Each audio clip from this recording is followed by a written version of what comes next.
Well, they are spectacular. I started off with a classic cornbread. This is something perfect to serve at a barbecue. Then I step things up with jalapeno cheddar pull-apart bread. Oh, so decadent. But now it's time to take a different look at savory breads with my barbecue steamed buns. A different style of dough, a different style of filling, and a different style of cooking because I'm steaming these buns. Let me start with this dough. This is a Chinese style of dim sum dumpling, and it's really light and fluffy. First, I'm going to measure 1¼ cups of all-purpose flour into a sifter, and then part of what makes this dough so delicate is that I have to use cake and pastry flour. It has a lower protein content. I need 1 cup. This dough needs baking powder to make it nice and fluffy, so I need a full tablespoon. Even though this is a savory bread, it does take this little bit of sweetness, 1/3 cup of sugar, making it more pliable and easy to roll. Now it's time for the liquid. 6 tablespoons of milk. You can use 1 or 2% milk. That's the same as 3 ounces. So pour that in. 3 tablespoons of water. So 1½ ounces. And lastly, oil. 2 tablespoons, so 1 ounce of vegetable oil.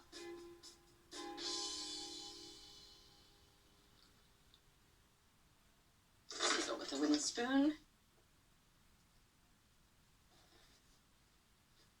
Once it becomes too tough to do it though in the bowl, then you tip it out and you start kneading it by hand.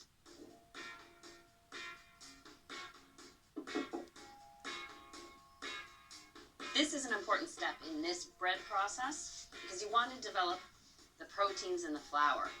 Gotta give it lots of exercise. And what I'm doing is just stretching out the dough and then bringing it back and basically just pushing it against itself.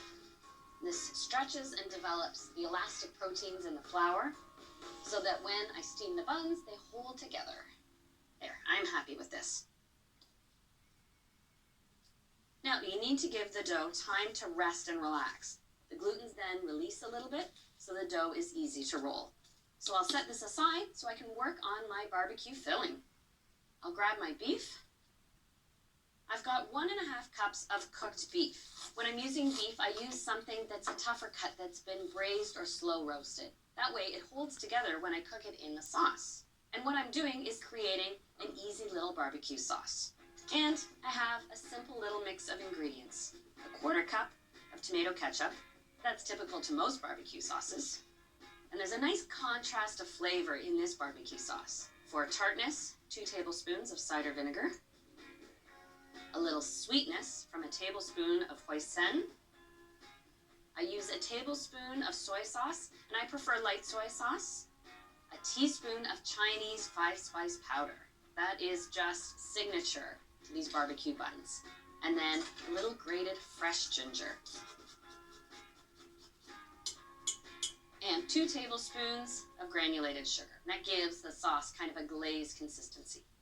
I have this on medium, and I just need to simmer it for a few minutes. It's to let the flavors cook together, let them soak into the beef a little bit. That way every bite is delicious. Because the meat is cooked, it only takes a few minutes. There we go. I have a beautiful glossy glaze here to the beef.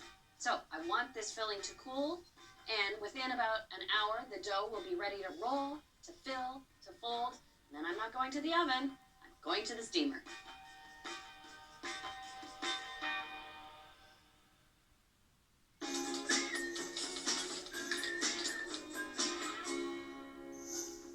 My dough for my barbecue steamed buns has had time to rest, so now it's time to roll. Now, this recipe makes 8 large barbecue buns. So what I do is divide the dough into those 8 pieces first. I'm going to do 4 at a time because I can fit 4 in a large steamer basket. If you're not rolling your dough right away, you want to give it a little cover. That keeps it from drying out. Now, just a light flouring, not too much. And I'm going to roll this out to about 1/4 inch thick. I've got a 4-inch round cookie cutter. When I've got it so that it's just slightly bigger than that cookie cutter. I know it's thin enough. Give it a little trim.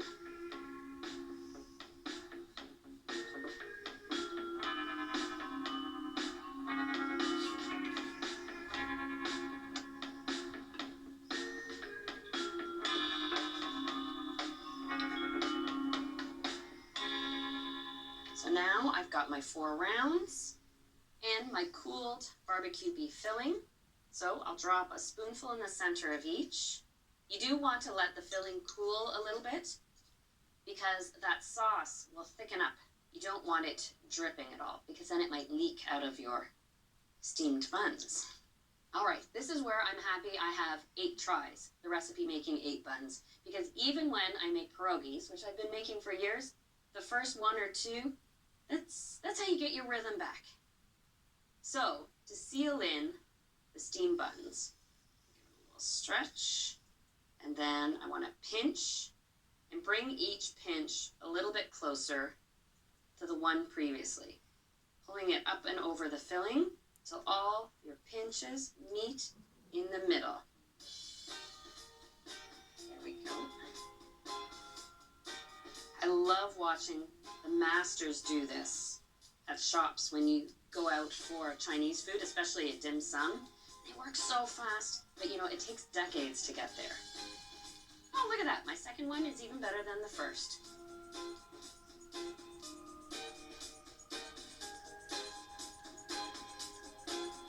And now these are ready for my steamer. This style of steamed bun can have a tendency to stick to the bottom of your bamboo steamer.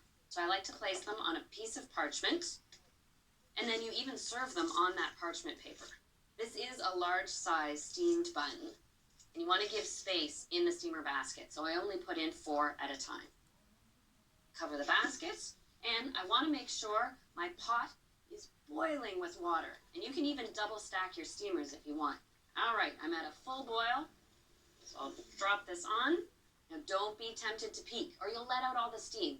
I let these steam for 15 minutes. And the nice thing is, you're really just looking to steam the dough itself to fully cook the bun. The filling, of course, is fully cooked, so it will get just warmed all the way through. So on I go, rolling away.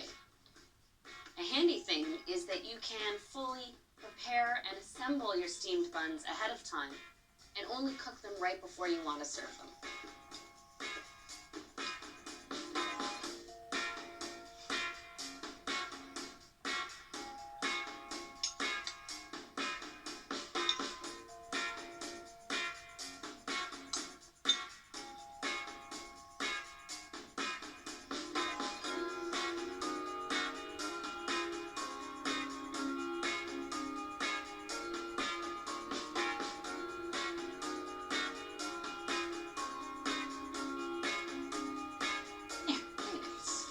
These ready in my steamer baskets.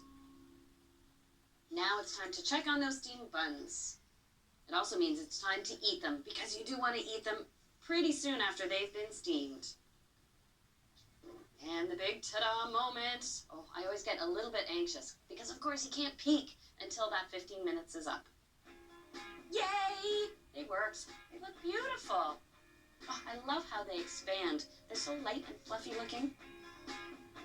Now, I can drop my second 4 in, let them steam away, and I have been known to eat quite a few of these. Peel away the paper, and they're ready to enjoy. And the great thing is, you don't need a sauce for this because the steamed bun already has the sauce with that barbecue filling inside. This really is an awesome version of a savory bread.